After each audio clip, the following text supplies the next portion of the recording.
वक्फ संशोधन कानून के खिलाफ देश भर में जमकर बवाल हो रहा है, मगर इस सियासी नूरा कुश्ती में हिंसा की खबरों ने हर किसी को हैरान कर दिया है। मसलन पश्चिम बंगाल का मुर्शिदाबाद आए दिन हिंसक घटनाओं से सुलग रहा है। अब इसे लेकर AIMIM चीफ ओवैसी ने साफ शब्दों में कहा कि कानून के खिलाफ उनका विरोध जारी रहेगा, मगर हिंसा के लिए कोई जगह नहीं है। ओवैसी ने प्रदर्शनकारियों को अपनी बात शांतिपूर्ण तरीके से रखने की सलाह भी दी है।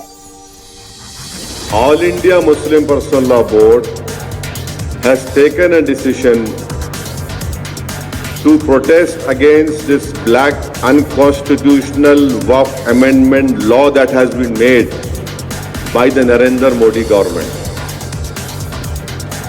That is the decision that has been taken, and they have called for protest till Bakrid. And then on 22nd of this month, let me check the exact date. On the 22nd of this month, in Talkotora Stadium also there is going to be a protest meeting.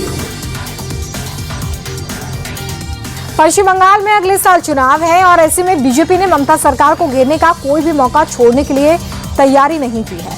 मसलन BJP कार्यकर्ताओं ने कोलकाता की सड़कों पर प्रदर्शन किया है। CM ममता की प्रशासन व्यवस्था पर सवाल भी खड़े किए हैं।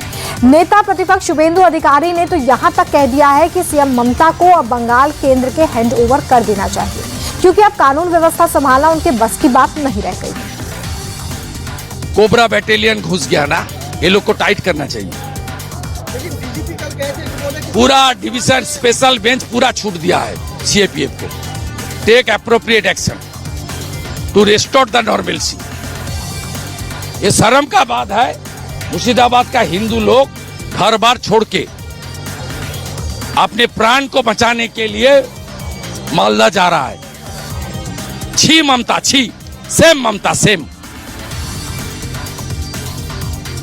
वहीं वक्फ एक्ट के खिलाफ कांग्रेस सांसद इमरान मसूद ने एक बड़ा ऐलान किया है। हैदराबाद में उन्होंने कहा कि कोर्ट में ढेर सारे रीट पिटीशन दायर करवाएं, सभी लोग कोर्ट में रीट दायर करें। अगर आज कोर्ट में रीट दायर नहीं करेंगे तो जब मस्जिद और मदरसे खाली करने की नौबत आएगी तो हम रोते रहेंगे। अभी लड़ाई लंबी लड़ी जानी है। कोर्ट के अंदर इतनी रिट्स डालवा दीजिए, ऑनलाइन रिट चलती है, सब ऑर्गेनाइजेशन के लोग डालें, इंडिविजुअल लोग डालें, मुतवल्ली डालें, जो मकानों के अंदर रह रहे हैं, जो दुकानों में किराएदार हैं, वो तमाम लोग डालें। आप लोगों को डालनी पड़ेगी। आज नहीं डालोगे तो जब कल एविक्शन के ऑर्डर आ जाएंगे फिर रोते फिरना कि अब क्या करें।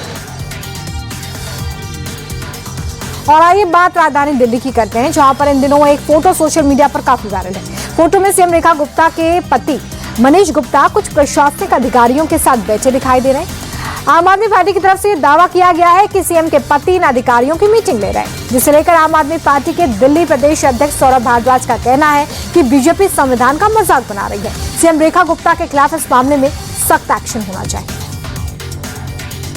रेखा गुप्ता जी के पति मनीष गुप्ता अगर किसी सरकारी पद पे हैं तो भारतीय जनता पार्टी बताए, और अगर वो सरकारी पद पे नहीं है तो वो किस हैसियत में सरकारी सीनियर ऑफिसर्स की मीटिंग ले रहे हैं।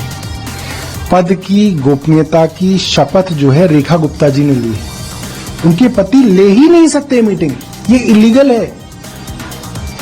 अगर अरविंद केजरीवाल जी की पत्नी ने ऑफिसर्स की मीटिंग ली हुई होती तो भारतीय जनता पार्टी छोड़ती इस बात को।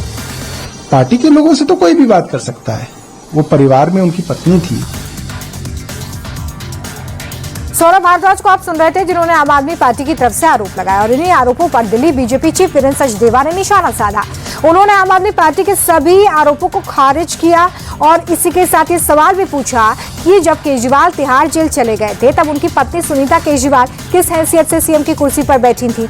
आम आदमी पार्टी को दूसरों पर आरोप लगाने से पहले अपने गिरबान में झांकने की जरूरत है। एक बड़ा हमने लंबा ट्वीट इनकी भूतपूर्व मुख्यमंत्री आतिशी मार्लेना को लिखा है, और जो जो इन्होंने सवाल उठाए थे हमने सबका जवाब दिया है।